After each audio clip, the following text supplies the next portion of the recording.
BBC বাংলার সান্ধ্য অধিবেশন প্রবাহতে আপনাদের স্বাগত। আজ আপনাদের সাথে লন্ডন স্টুডিও থেকে আছি মানসী বড়ুয়া। বাংলাদেশের সর্বশেষ গুরুত্বপূর্ণ আপডেট সংবাদে আপনাকে স্বাগত। শুরুতেই সংবাদ শিরোনাম, পরে বিস্তারিত।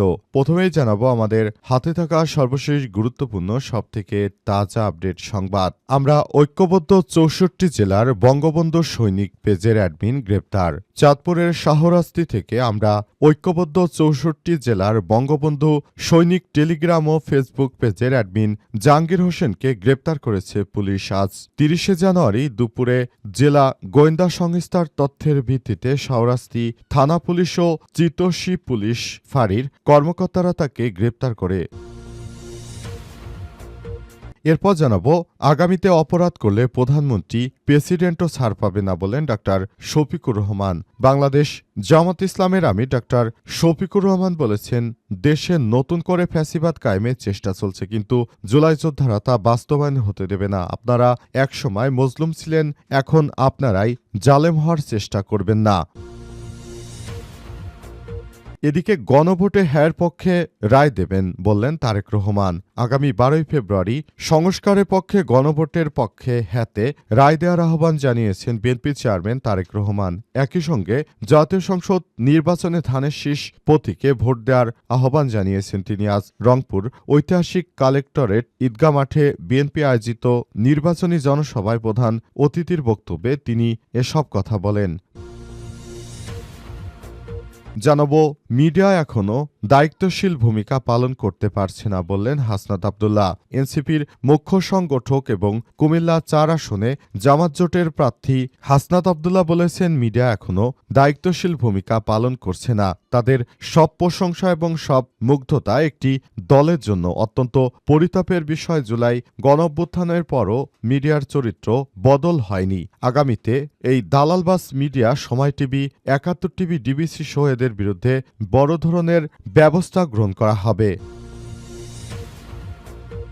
এবং সর্বশেষ জানাবো, কঙ্গোতে খনিধসে 2 শতাধিক মানুষ নিহত।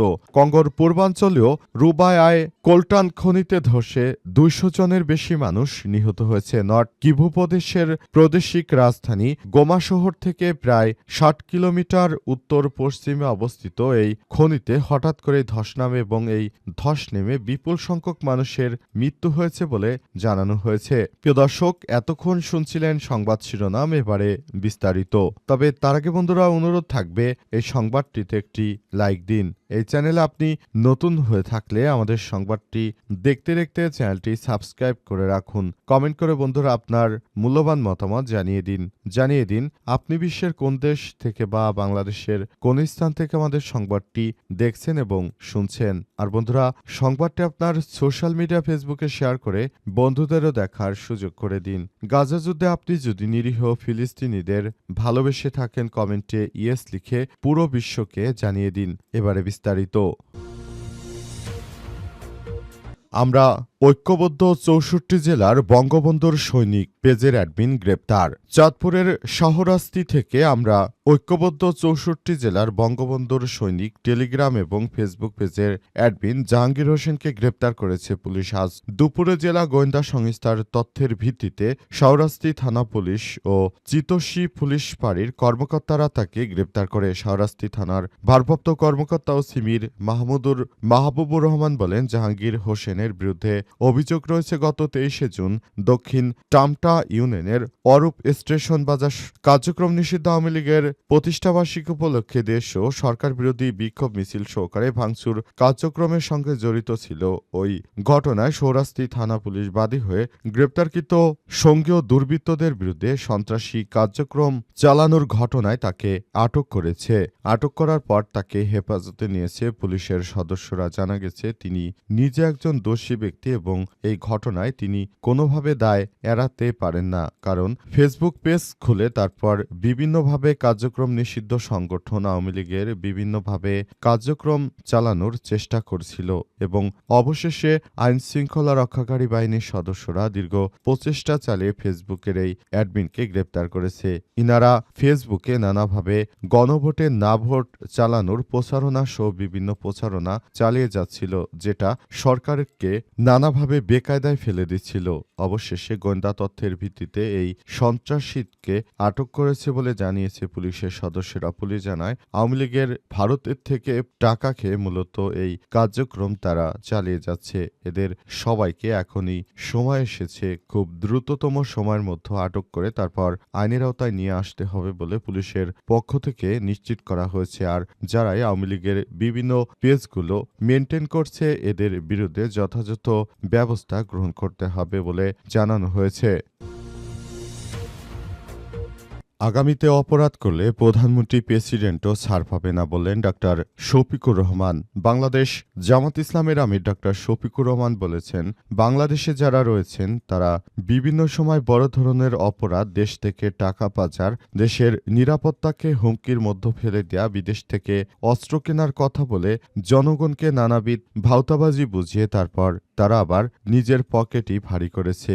এদের বিরুদ্ধে আমাদের সব ধরনের প্রচেষ্টা অব্যাহত থাকবে বলে জানিয়েছেন তিনি আরও জানান, নতুন বাংলাদেশ গড়ে তুলতে হলে আমাদের সবাইকে একসঙ্গে কাজ করতে হবে। পুরো বাংলাদেশটাকে সুন্দরভাবে গড়ে তোলার জন্য আমাদের সবাইকে সুন্দর বাংলাদেশ গড়ে তুলতে হবে বলে জানিয়েছেন তিনি। সেজন্য সবাইকে নিয়ে নতুন বাংলাদেশ গড়ে তোলার কথা জানানো হয়েছে এবং পুরো বাংলাদেশটাকে সুন্দরভাবে গড়ে তোলার মধ্য দিয়ে আমরা যে নতুন বাংলাদেশ সেটিকে গড়ে তুলতে চাই। অন্তর্বর্তীকালীন সরকারের প্রধান উপদেষ্টা প্রফেসর ডক্টর মোহাম্মদ ইউনূসের সরকার এই বাংলাদেশটাকে সুন্দরভাবে গড়ে তুলতে চায় এবং সে অনুযায়ী তিনিও কাজ করছে। তবে বিভিন্ন সময় যারা দোষী সাব্যস্ত ব্যক্তিরা রয়েছে তারা মূলত বাংলাদেশটাকে বিপদে ফেলার মধ্য দিয়ে আবার সামনের দিকে এগিয়ে নিয়ে যেতে চাইছে। তারা আগামীর বাংলাদেশে কোনো কাজ করতে গেলে জনগণের জবাবদিহিতার মুখোমুখি হবে বলে জানিয়েছেন বাংলাদেশ জামাত ইসলামের আমির ডাক্তার শফিকুর রহমান। সেজন্য তিনি সবাইকে একসঙ্গে নিয়ে কাজ করার জন্য আহ্বান জানিয়েছেন এবং জানিয়েছেন এই নির্বাচনটা হবে ইতিহাসে সবথেকে ভালো ও সুন্দর নির্বাচন। এতে কেউ ভোট চুরির মধ্য দিয়ে আর ক্ষমতায় যেতে পারবে না বলে স্পষ্ট করেছেন বাংলাদেশ জামাত ইসলামের আমির। গণভোটে সবাইকে হ্যাঁ ভোট দেওয়ার আহ্বান তারেক রহমানের। আগামী 12 ফেব্রুয়ারি সংস্কারের পক্ষে থাকার জন্য সবাইকে আহ্বান জানিয়েছেন বিএনপির চেয়ারম্যান তারেক রহমান। তিনি বলেন, গণভোটে আমরা হ্যাঁ ভোটকে সমর্থন জানাই এবং আমরা বলতে চাই এবারের গণভোটে আপনারা সবাই হ্যাঁতে ভোট দিয়ে জয়যুক্ত করুন, তাহলে বাংলাদেশের মানুষের মুক্তি মিলবে। আগামী জাতীয় সংসদ নির্বাচনে সবাইকে একসঙ্গে গড়ে তুলতে হবে বলে জানিয়েছেন তিনি। এজন্য অন্তর্বর্তীকালীন সরকারের প্রধান উপদেষ্টা প্রফেসর ডক্টর মোহাম্মদ ইউনূসের সরকার যে নতুন বাংলাদেশ গড়ে তুলতে হবে এসব বিষয় নিয়ে কথা বলেছেন এবং আমরাও তার প্রতি সমর্থন জানিয়ে সবাইকে নেতাকর্মীদেরকে বলছি, আপনারা গণভোটে হ্যাঁর পক্ষে কাজ করুন এবং বাংলাদেশকে গড়ে তোলার জন্য আপনাদের সর্বোচ্চ যে প্রচেষ্টা সেটিকে অব্যাহত রাখতে হবে। বাংলাদেশের মানুষ এবারের বাংলাদেশটাকে সুন্দরভাবে গড়ে তোলার মধ্য দিয়ে যে নতুন বাংলাদেশ গড়ে তুলতে চায় সেই বাংলাদেশটাকে সুন্দরভাবে গড়ে তোলার মধ্য দিয়ে আমাদের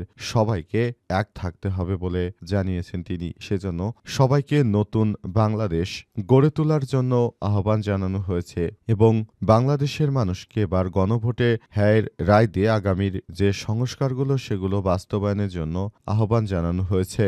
আজ তারেক রহমান তার নির্বাচনী জনসভায় এসব কথা বলেছেন এবং এ অনুযায়ী কাজ করা হচ্ছে। গণভোটে হ্যাঁর পক্ষে রায় দেবেন তারেক রহমান। আগামী 12 ফেব্রুয়ারি সংস্কারের পক্ষে গণভোটে হ্যাঁতে রায় দেওয়ার জন্য আহ্বান জানিয়েছেন বিএনপি চেয়ারম্যান তারেক রহমান। পাশাপাশি হাসনাত আব্দুল্লাহ জানিয়েছেন, মিডিয়া এখনও দায়িত্বশীল ভূমিকা পালন করতে পারছে না। এনসিপির মুখ্য সংগঠক ও কুমিল্লা 4 আসনে জামাত জোটের প্রার্থী হাসনাত আব্দুল্লাহ বলেছেন, মিডিয়াগুলো এখনও তাদের সেই দালালি কার্যক্রম চালিয়ে যাচ্ছে। দালালি কার্যক্রম চালিয়ে যাওয়ার মধ্য দিয়ে তারা একরকম দেশে ত্রাসের রাজত্ব কায়েম করতে চায়। তারা শুধু আমাদের ইনকাম কি, আমরা কোত্থেকে টাকা পাই, আমরা কোথা থেকে মোবাইল কিনি, কোথা থেকে শার্ট পরি ইত্যাদি এই ধরনের অপ্রাসঙ্গিক কথাবার্তা বলে তারপর মিডিয়াগুলো ভরে ফেলেছে। কিন্তু প্রকৃতপক্ষে একটি লোক বাংলাদেশটাকে আবার নতুন করে ষড়যন্ত্রের মধ্য দিয়ে ঠেলে দিচ্ছে। এসব বিষয় নিয়ে মিডিয়ার দালালেরা একটা কথাও বলতে পারছে না বলে জানিয়েছেন হাসনাত আব্দুল্লাহ। তিনি আরও জানিয়েছেন, এই ধরনের মিডিয়াগুলো কখনোই বাংলাদেশপন্থী ভারতপন্থী ছিল না, তারা ভারতের দালালিপনা ছাড়তে পারবে না। এদের বিরুদ্ধে আগামীতে বড় ধরনের বিপ্লব হবে মিডিয়া এবং প্রশাসনের বিরুদ্ধে।